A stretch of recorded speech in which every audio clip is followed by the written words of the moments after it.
ఉన్న బంగారాన్ని విడిపించి ఆ రోజు ఆన్లైన్ రేటుకే మేము కొంటాం. Sharma gold company.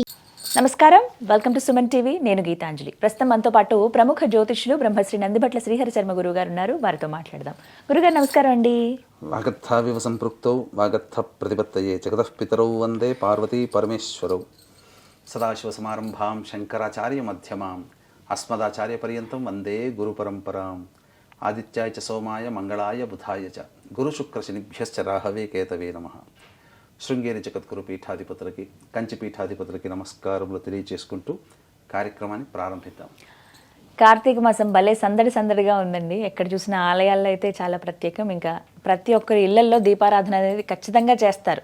సంవత్సరం పొడవునా చేయటం ఒక ఎత్తు, కార్తీక మాసంలో చేయటం ఒక ఎత్తు అంటారు. అదే దేవాలయాలకు వెళ్ళినప్పుడు అండి, ప్రధానంగా శివాలయాలకు వెళ్ళినప్పుడు ప్రదక్షిణ అనేది ఒక పద్ధతి ప్రకారం చేయాలి, అన్ని దేవాలయాల్లాగా కాదు అనేది మీరు ఒక మాటల సందర్భంలో నాతో అన్నారు. ఇప్పుడు అది బాగా పనికొస్తుందండి, అందరికీ తెలియాలి అని అనిపించింది. మీ అంగీకారంతో ఈ వీడియో చేస్తున్నాం కాబట్టి ప్రదక్షిణ అసలు ఎలా చేయాలి శివాలయంలో, దీనికంటూ ఒక పద్ధతి అన్నారు. ఆ పద్ధతి ఏంటి, ఎలా చేయాలి, ఎందుకు అలానే చేయాలి, వివరించండి. తప్పకుండానమ్మా. వీక్షించేటువంటి సుమన్ టీవీ ప్రేక్షకులు ఈ వీడియోని ఆశాంతం వీక్షించే ప్రయత్నం చేయండి. సమయం తీసుకున్నా ఈ వీడియో ప్రభావం వల్ల మీరు మీ చుట్టుపక్కల ఎక్కడ శివాలయానికి వెళ్ళినా ఆ శివాలయంలో ప్రతి ఒక్కళ్ళు ప్రదక్షిణ చేస్తారు కదమ్మా. ఆ ప్రదక్షిణలో 100కి 99.5% మంది 99.5% మంది తప్పులే చేస్తున్నారు. అసలు శివాలయ ప్రదక్షిణ చేసినటువంటి పుణ్య ఫలితం దక్కాలి అని అంటే శివుడి కోసం ప్రత్యేకమైనటువంటి ప్రదక్షిణ ఒకటి ఉంది. ఆ ప్రదక్షిణ కైలాసము చుట్టూ తిరిగినటువంటి ప్రదక్షిణ ఫలితం కలుగుతుందమ్మా. మామూలుగా కైలాసం వెళ్ళాలంటే మనం నేపాల్ బార్డర్ దాటి వెళ్ళాలి, టిబెట్ వరకు. మరి అంత దూరం మనం వెళ్ళలేం. కాబట్టి ఆ కైలాస పర్వతం చుట్టూ ప్రదక్షిణ చేయాలని అంటే 10-12 సార్లు వెళ్ళిన వాళ్ళకే ఆ పర్వతం చుట్టూ ప్రదక్షిణ చేసే ప్రదక్షిణ ఉంటుంది. అటువంటి ప్రదక్షిణ ఫలితము మన ఇంటి దగ్గర ఉన్నటువంటి శివాలయంలో చేయడం ద్వారా తెలుస్తుంది. అందుకనే మనకు ఒక సూచన మా వీక్షించేటువంటి ప్రేక్షకులకి, సుమన్ టీవీ ప్రేక్షకులకి, ఈ వీడియోని ఆశాంతం వీక్షించండి. ప్రదక్షిణం యొక్క విధి విధానము అందరికీ అర్థమయ్యే సరళ భాషలో చెప్పడానికి ప్రయత్నం చేస్తానమ్మా. ఒకవేళ అర్థం కాలేకపోతే కింద కామెంట్ రూపంలో చెప్పిన విధానంలో మాకు సరిగ్గా అర్థం కాలేదు, ఎక్స్ప్లెయిన్ చేయండి అని అంటే తప్పకుండా మళ్ళీ ఇంకొకసారి వీడియో ప్రయత్నం చేద్దాం. అప్పుడు చిత్రపటం ద్వారా, బోర్డు ద్వారా ప్రదక్షిణ ఎలా చేయాలనే విషయాన్ని మనం తప్పకుండా బోర్డు ద్వారా చేద్దాం. కానీ ముందుగా దాని యొక్క విధి విధానం మన ప్రేక్షకులకి తెలియడం కోసం తెలియచేస్తున్నామా. దీని యొక్క ప్రదక్షిణ ప్రభావం వల్ల అనంతమైనటువంటి పుణ్య ఫలితం కలుగుతుంది. ఇప్పుడు కార్తీక మాసం దగ్గర పౌర్ణమి, ఇవన్నీ రోజులన్నీ కూడా దగ్గర పడుతున్నాయి. ఏ రోజైనా కానీ అన్ని రకాలైనటువంటి శుభ ఫలితాలు అనేటువంటి కలుగుతాయి. అటువంటి ఈ కార్తీక మాసంలో అందరూ శివాలయానికి పోటెత్తుతారు. ఆ శివాలయంలో అందరూ కూడా 3 ప్రదక్షిణలు, 9 ప్రదక్షిణలు, 11 ప్రదక్షిణలు, 27, 36, 41, 108 ప్రదక్షిణలు, 54 ప్రదక్షిణలు, ఇలా ఎవరి శక్తి కొలది వాళ్ళు చేస్తారు. సహజంగా 3 ప్రదక్షిణలు ప్రతి దేవాలయానికి వెళ్ళినా చేస్తారు. కానీ ఈ 3 ప్రదక్షిణలు అనేటువంటిది ప్రదక్షిణ చేసిన తర్వాత వచ్చిన ఫలితం మనకు తెలియకుండానే కొన్ని విధానం ట్రాన్స్ఫర్ అవుతుంది. 3 ప్రదక్షిణలో మొదటి ప్రదక్షిణం జరిగిన తర్వాత వచ్చే ఫలితము ఆ దేవాలయాన్ని నిర్మించిన వ్యక్తి యొక్క ఖాతాలోకి వెళుతుంది. రెండవ ప్రదక్షిణం ఏదైతే ఉంటుందో ఆ రెండవ ప్రదక్షిణ ఫలితం మనకు కలుగుతుంది. 3వ ప్రదక్షిణ యొక్క ఫలితము ఆ క్షేత్ర ప్రాబల్యాన్ని పెంచడం కోసం ఆ శక్తి అక్కడ నిక్షిప్తం అవుతుంది. అందుకే ముమ్మార్లు ప్రదక్షిణ చెయ్యండి అని చెప్పేటువంటిది. అందుకు చెప్తారు. ఎందుకంటే ఇల్లు కట్టి చూడు అని చెప్పి, అలాగే రుణానుబంధ రూపేణ పశుపత్ని సుతాలయ అన్నారు. అంటే రుణం ఉంటేనే పశువు, పత్ని, సుత అంటే పిల్లలు, ఆలయము దేవాలయాన్ని బాగోగులు చూసుకోవడం, దేవాలయాన్ని నిర్మించడం అనేటువంటిది రుణం ఉంటేనే కలుగుతుంది. కాబట్టి ఈ విధానము 3 ప్రదక్షిణలో 3కి వెళుతుంది. అయితే అన్ని దేవాలయాలకి ఒక్కొక్క ప్రదక్షిణ ఉంటే శివాలయానికి మాత్రం ప్రత్యేకమైనటువంటి ప్రదక్షిణ ఉంది. ఈ శివాలయంలో మనకు గర్భగుడిలోకి వెళ్ళగానే నందీశ్వరుడు ఉంటాడు. ఎదురుగా శివుడు ఉంటాడు, శివలింగం ఉంటుంది. అక్కడ అసలు ఏ దేవాలయంలోనైనా కానీ తన వాహనము తన పాలకుడికి మధ్య ఎవరు కూడా వెళ్ళకూడదు. ప్రదక్షిణ ఆ యొక్క వాహనానికి ప్రధాన విగ్రహానికి మధ్యన ఎవ్వరూ అట్లా ఉండి ప్రదక్షిణ చేయకూడదు. అందున నందీశ్వరుడికి చాలా కోపం వస్తుందట. నందీశ్వరునికి మధ్య శివునికి మధ్య ప్రదక్షిణ చేస్తుంటే నందీశ్వరుడు డిస్టర్బ్ అవుతాడు. అందుకని ఇక్కడ ఏంటంటే డిస్టర్బ్ అవుతాడు అని అంటే అతనికి అసహనం కలుగుతుంది. ఆ శివాలయానికి వెళ్ళినటువంటి ఫలితాన్ని మనకు కలగకుండా పోతుంది. ఇంత చేసి ఆ శివాలయం చుట్టూ తిరిగి పూర్వకాలంలో విధి విధానాలు పాటించారు కాబట్టే మన దైవం యొక్క అనుగ్రహాన్ని అనతి కాలంలో పొందారు. ఇప్పుడు విధానాలన్నీ కూడాను వెళ్ళిపోయాయి. నామమాత్రమైనటువంటి విధానాలే మనం ఆచరిస్తున్నాం. అందుకే ఫలితాలు కలగట్లేదు. వేరే మతంలో గొప్పగా ఫలితాలు ఉంటాయి అంటున్నారు. కానీ మన ధర్మం ప్రకారము ముఖ్యంగా శివాలయంలో ప్రదక్షిణ చేసేటప్పుడు మనకు ప్రధానంగా నంది ఉంటాడు. నందికి ఎదురుగా శివుని యొక్క లింగము. ఆ శివలింగానికి మనం అభిషేకం చేసిన తర్వాత సోమసూత్రం ద్వారా అభిషేకం నీళ్లు బయటకు వెళ్తాయి. బయట గర్భగుడి నుంచి బయటికి వెళ్ళిన తర్వాత ఆ బయటికి వెళ్ళే దారి కూడా ఇలా ఉంటుంది ఒకటి. దానికి అక్కడే ఒక విగ్రహం ఉంటుంది. ఆ విగ్రహము ఎందుకనంటే చండీశ్వరుడు అనేటువంటి వ్యక్తి అక్కడ ఉంటాడు. చండీశ్వరుడు. ఈ చండీశ్వరుని యొక్క వృత్తాంతము చాలా గొప్పది.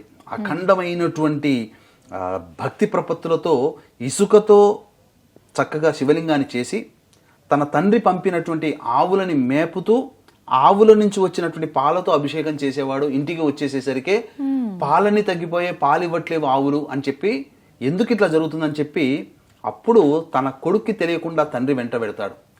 వెళ్ళిన తర్వాత తన కొడుకు అభిషేకం కోసం ఆవు పాలను వినియోగిస్తున్నాడు, ఆవు పాలు రావట్లేవని తెలిసి కోపంతో ఆ యొక్క కొడుకుని మందలిస్తాడు. కానీ అచంచలమైనటువంటి భక్తి విశ్వాసంతో ఉన్నటువంటి ఆ యొక్క చండీశ్వరుడు అప్పుడు తండ్రి వచ్చి ఆ యొక్క ప్రాంతాన్ని అంతా శివలింగం ఇసుకతో చేస్తాడు కదా, ఛిద్రం చేసేస్తాడు.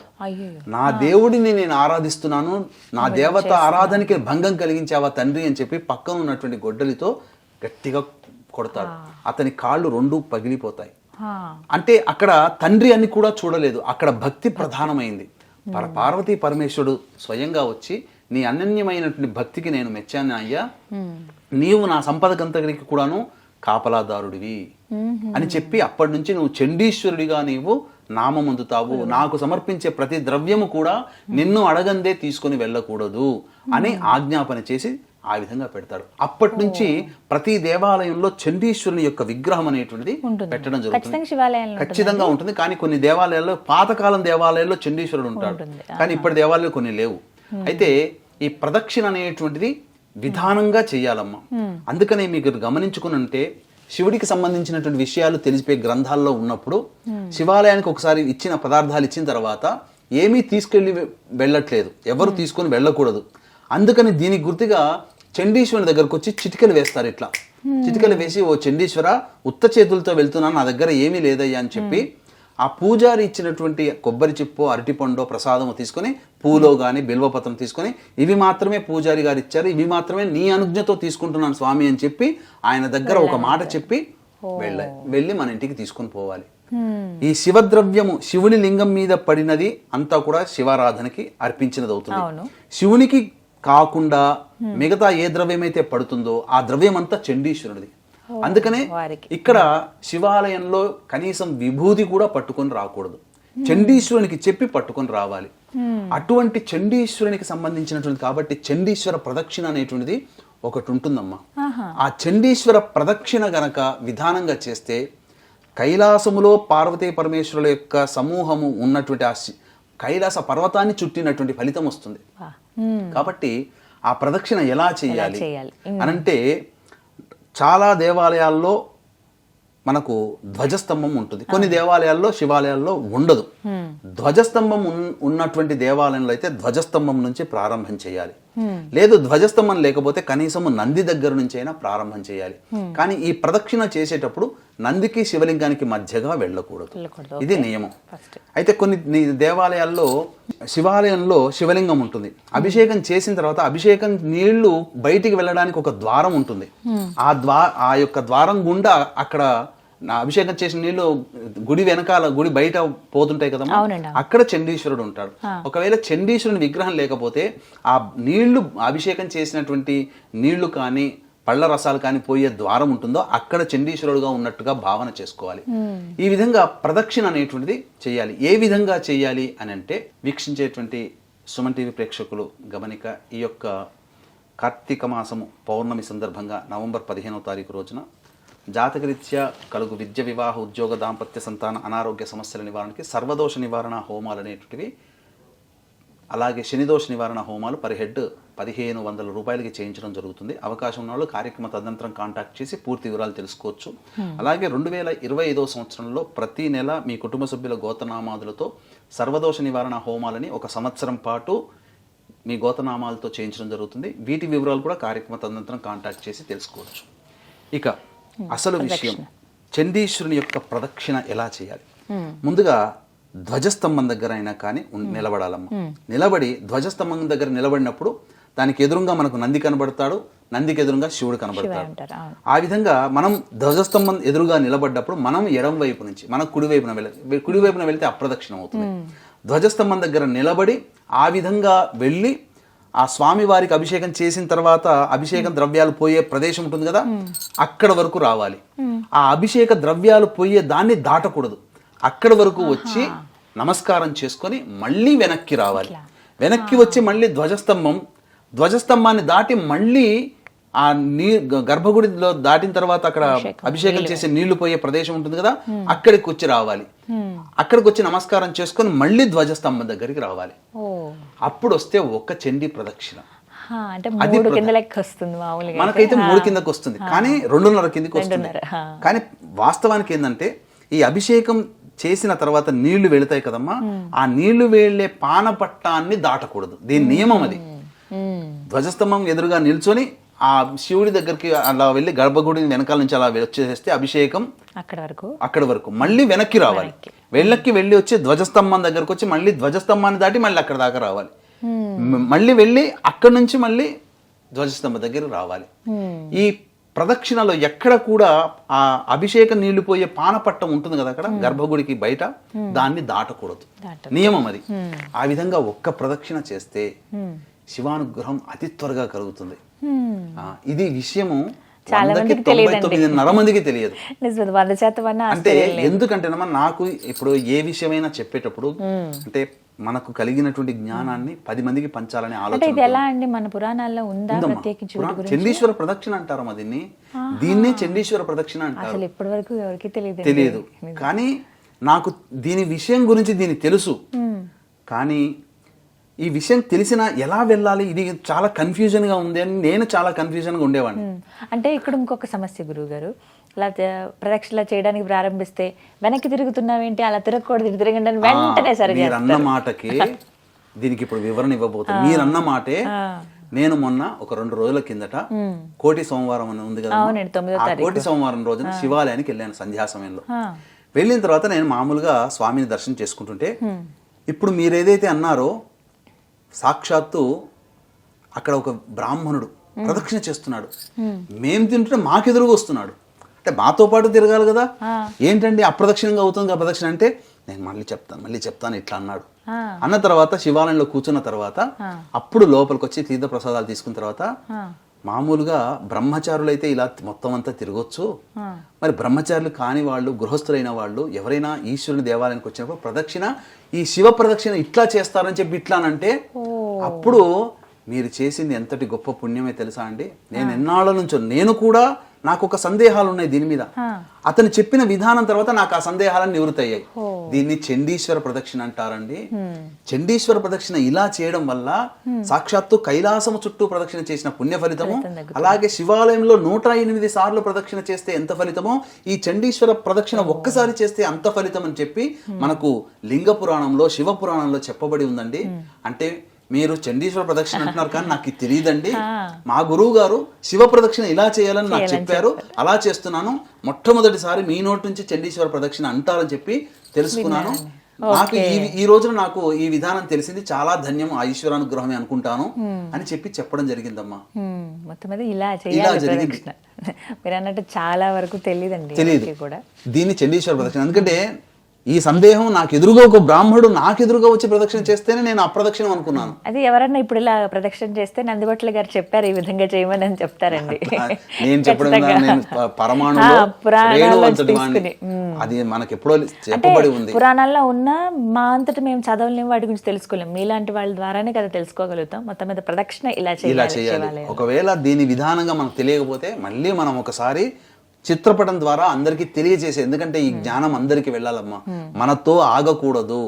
ఈ యొక్క శివ ప్రదక్షిణ అనుగ్రహం, శివానుగ్రహం. ఎందుకంటే అన్ని దేవతల్లోకెల్లా శివుడు చాలా భోలాశంకరుడు, తొందరగా వరాలు ఇస్తాడు. కాబట్టి ఆయన అనుగ్రహాన్ని అతి త్వరగా పొందేటువంటి విధానం చండీశ్వర ప్రదక్షిణ అని చెప్పడంలో ఏమాత్రం సందేహం లేదు. వీక్షించేటువంటి ప్రేక్షకులు కూడా ఈ చండీశ్వర ప్రదక్షిణని అందరూ ఆచరించి ఒక్కసారి చేస్తే చాలా అండి, ఒక్కటైనా. అసలు మనకు శక్తి ఉంటే అప్పుడు చేయడం అలవాటు అయితే 11 ప్రదక్షిణలు చేస్తామమ్మా, 27 ప్రదక్షిణలు చేస్తాం, 108 ప్రదక్షిణలు చేస్తామన్నప్పుడు ఈ విధానంగా శివనామ స్మరణ చేసుకుంటూ చేయండి. ఎంత పుణ్యం అమ్మా, అసలు చెప్పలానటువంటి పుణ్యం.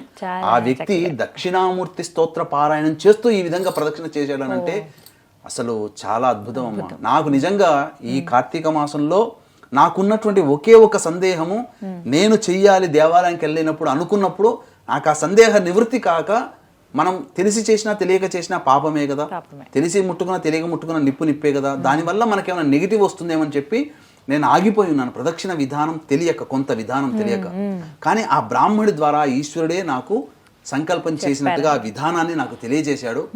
నాకు తెలియచేయగానే మళ్ళీ అందరికీ తెలియచేయాలని ఆతృత నాకు.